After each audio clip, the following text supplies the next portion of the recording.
during the delegation to his office, Adetola requested more collaboration and networking on the audit process to move audit work to the next level in the real sense and be at par with the world's best audit practices.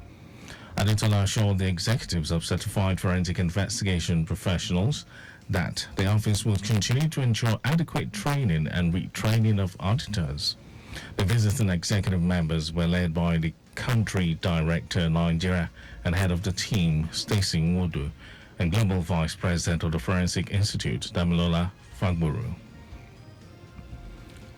The Lagos government has commenced the online payment and registration for the screening test into the state's model colleges and upgraded junior secondary schools for the year 2024-2025 academic session.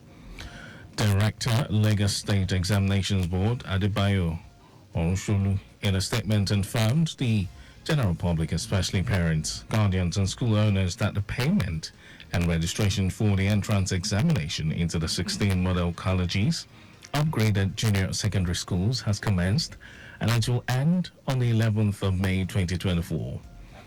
Orusholu urged applicants to adhere strictly to the guidelines and procedures for the payment and registration as indicated on the portal examsboard.lagosstate.gov.ng, then click on Screening Test Model College.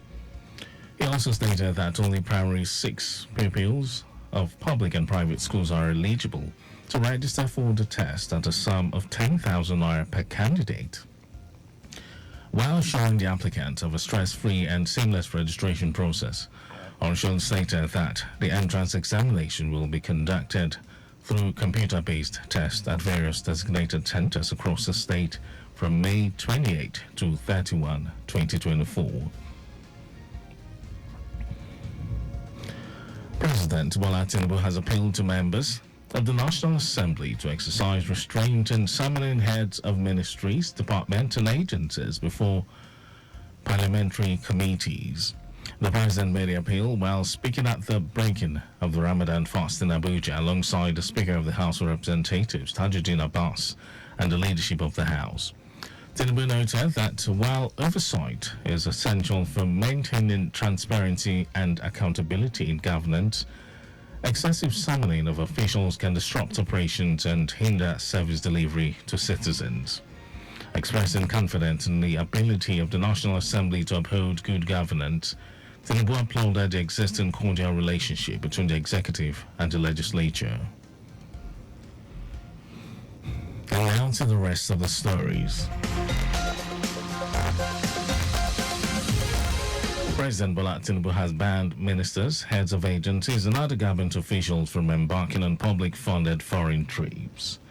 This was contained in a letter by the Chief of Staff to the President, Femi Gbajabiamila, and addressed to the Secretary to the Government of the Federation, George Akume. The ban, which will last for 3 months in the first instance and takes effect on April 1, 2024, is aimed at reducing costs in governance. It adds that government officials who intend to go on any public-funded foreign trip must seek and get presidential approval at least 2 weeks before embarking on any such trip, which must be deemed absolutely necessary. It will be recalled that in January, Tinubu issued an order to reduce the number of people accompanying him on both local and foreign trips, noting that his delegation members should not exceed 25 for local travels and 20 for international trips. He also mandated that security agent at his designation should provide this protection instead of being accompanied by many security personnel from Abuja. The House of Representatives has passed a bill for the upward review of salaries, allowances and fringe benefit for judicial officers nationwide for the third reading. Based on the previous provisions of the bill, judges are to get over 800% pay rise, as the Chief Justice of Nigeria is to earn 64.6 million naira annual basic salary, and allowances far higher than what obtains currently. Other justices of the Supreme Court are to earn annual basic salaries and regular allowances of over 60 million naira annually. The development received the backing of the various senior advocates of Nigeria, as they insisted that well-remunerated judicial officers would be less susceptible to corruption. When signed into law by President Bola Tinubu, the legislation will take effect from January 1, 2024. Today is World Down Syndrome Day. World Down Syndrome Day is observed on March 21 every year to create awareness about Down syndrome. The 21st day of March was selected to signify the uniqueness of the triplication of the 21st chromosome, which causes Down syndrome. It is a global awareness day which has been officially observed by the United Nations since 2012. This year's World Down Syndrome Day theme is End the Stereotypes. The theme is a message urging people to integrate people with Down syndrome in all aspects of life and not discriminate against them. And over to foreign news, European Union national leaders will discuss a plan to use billions of euros in profits from frozen Russian financial assets to buy arms for Ukraine as they try to bolster Kyiv in its fight against Moscow's invasion. Russia has launched a wave of missile strikes on Ukraine's capital, Kyiv, wounding at least 13 people and damaging several buildings. Meanwhile, U.S. Secretary of State Antony Blinken has commenced a tour of the Middle East to discuss a post-war plan to govern and secure Gaza. Blinken talks with Arab leaders in Saudi Arabia, and then Egypt will focus on what the U.S. calls an architecture for lasting peace. And on to sports news, the Nigeria Premier Football League (NPFL) has again issued 2 practice directives to guard against disruptive conduct in another step to ensure a successful conclusion of the 2023-2024 season. In 2 separate memos, the club signed by the Chief Operating Officer Davidson Ulmi, the league organizers referred to protocols guiding sitting on the technical bench and proper conduct of ball boys.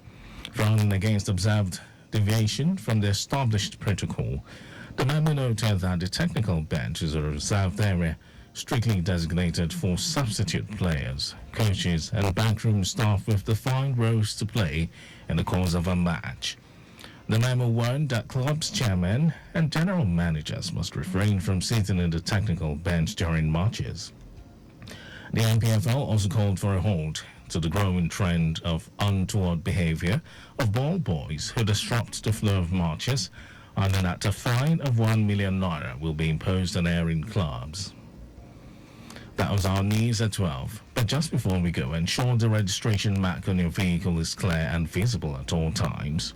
You can follow us and like all our various social media platforms: X, formerly Twitter, Traffic Radio 961, Instagram, Lagos Traffic Radio 961.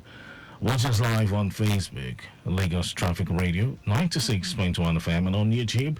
Subscribe and watch all our previous programs and news on our channel, Traffic Radio 961.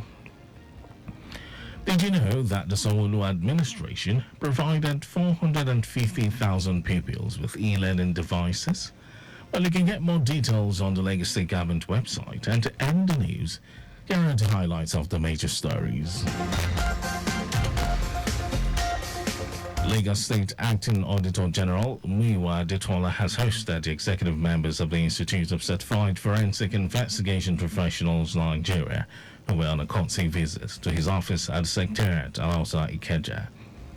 President Bola Tinubu has banned ministers, heads of agencies, and other government officials from embarking on public-funded foreign trips. We also told you that European Union national leaders will discuss a plan to use billions of euros in profits from frozen Russian financial assets to buy arms for Ukraine as they try to bolster Kyiv in its fight against Moscow's invasion. And then in sports, the Nigeria Premier Football League (NPFL) has again issued 2 practice directives to guard against disruptive conduct in another step to ensure a successful conclusion of the 2023-24 season. For contact with the newsroom, send a message to info@trafficradio961.ng. And that ends the news broadcast. It was compiled by Adeswai Joyoka. Thank you for listening, Lagos. My name is Mike James. Beautiful afternoon to you. Coming up next is In Transit.